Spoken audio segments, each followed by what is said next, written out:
Have you ever felt alone in a room full of people? Like everyone's connected to each other, but you're just there, invisible.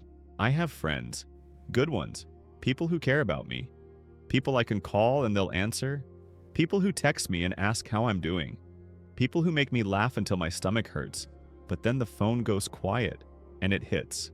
It hits different when you realize that you're the one always reaching out. You're the one always making plans. You're the one always asking how they're doing. You're the one putting in the effort while everyone else just exists around you. I'd get messages from people and I'd light up. Finally, someone remembers me. Someone's thinking about me. And then I'd read it and realize they want something. They need something. They're asking for advice or a favor or just someone to vent to. I became the person people call when they need something. Not the person they call because they miss you. Not the person they think about when they're just living their life. I was useful, but I wasn't missed. There's a difference, and it destroys you slowly. You sit in a room full of people and you're laughing, you're present, you're there, but you're also completely invisible. You can feel it. The way the conversation doesn't slow down when you speak. The way your jokes don't land the same. The way they're all connected to each other and you're just there. And the worst part is that you smile through it. You keep showing up. You keep being the good friend, the one who listens, the one who's always available, the one who doesn't complain or demand anything. Because if you stop showing up, they won't even notice you're gone. You can go a week without talking to someone and it feels like nothing to them. But to you, it feels like rejection. It feels like you don't matter. It feels like you were never really part of the group anyway. So you start texting first, more. You start asking more questions. You start trying harder to be relevant, to be noticed, to be someone they actually want to talk to. And they respond. They're friendly. But there's no real connection. There's no depth. It's just surface-level pleasantries. I realized one day that I had a lot of acquaintances, but no real friends. I had people I could hang out with, but nobody I could be vulnerable with. I had people who'd celebrate my wins, but nobody who actually cared about my struggles. And that's the loneliest feeling in the world. Being surrounded and still being alone. You start wondering if it's you, if there's something wrong with you, if you're just not interesting enough or funny enough or worth enough for people to actually want to be around you. If the only reason they tolerate you is because you're convenient and easy to be around. So you try to change. You try to be more interesting. You try to be the life of the party. You try to be someone people would actually choose to spend time with. But it doesn't work because the problem was never you. The problem is that the people around you are living their own lives and you're just an extra in their story. You're not the main character. You're not the person they're thinking about. You're not the person they're building their life with. You're just there. And being just there is lonely. Even in a crowded room, I remember trying so hard. I remember putting in all this effort and hoping that one day it would be enough. That one day they'd look at me and realize how much I cared. That they'd finally reciprocate. That I'd finally matter. I'd cancel my plans for them. I'd drop everything when they called. I'd be there at 3 a.m. if they needed me. I'd listen to all their problems and pretend like I didn't have any of my own. I'd be the strong one, the reliable one, the one who never needed anything in return. And for a while I thought that's what love was. That's what friendship was. That's what it meant to care about someone. You give and give and give, and you don't ask for anything back. But then I realized something. I wasn't the one giving, I was the one losing.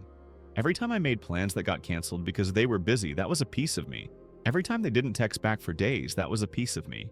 Every time I found out they'd hung out without inviting me, that was a piece of me. Every time I realized they didn't even think to include me, that was a piece of me.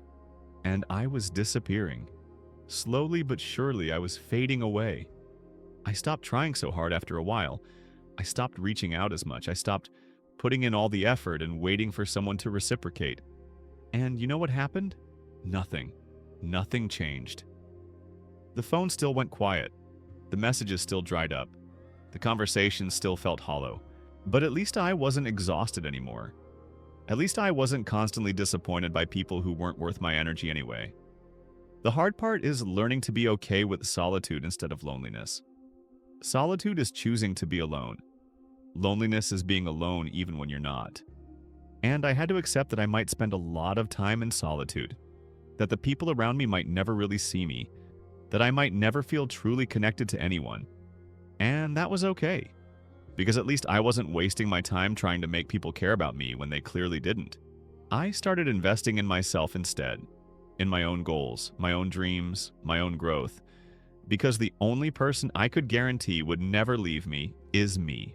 And slowly something shifted when I stopped needing people to validate my existence, when I stopped requiring constant connection to feel okay. The loneliness started to fade. I still have days where the phone is quiet, where I'm surrounded by people and feel invisible, where I wonder if anyone really sees me. But now I know the difference. Now I know that being alone isn't the same as being lonely. Being alone is peaceful when you choose it. Being lonely is torture even when you're not alone. And I learned to choose my own company, to enjoy my own thoughts, to build my own life instead of trying to be part of someone else's. The people worth having in your life, they'll make sure you know you're not invisible. They'll reach out, they'll show up. They'll make you feel chosen, not just convenient.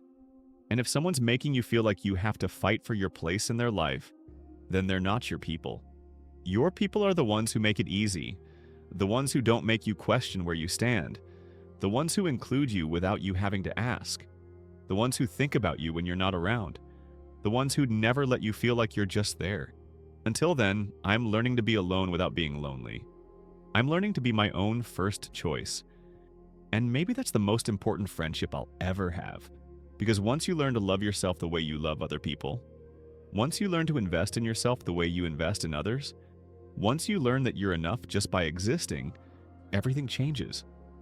You don't need anyone's validation anymore. You don't need anyone's approval. You don't need anyone's reassurance. You just need to know that you're worth it, and you are. You're worth so much more than being someone's second choice. You're worth so much more than being an option. You're worth so much more than being invisible. And the right people will see that. The right people will know that. The right people will make sure you never question your worth again.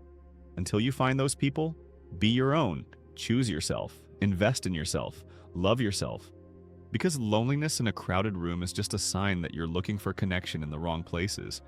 And once you stop looking and start building, once you stop waiting for people to include you and start creating a life worth being included in, that's when things change. That's when you stop being invisible. That's when you stop being alone. That's when you finally belong somewhere. With yourself.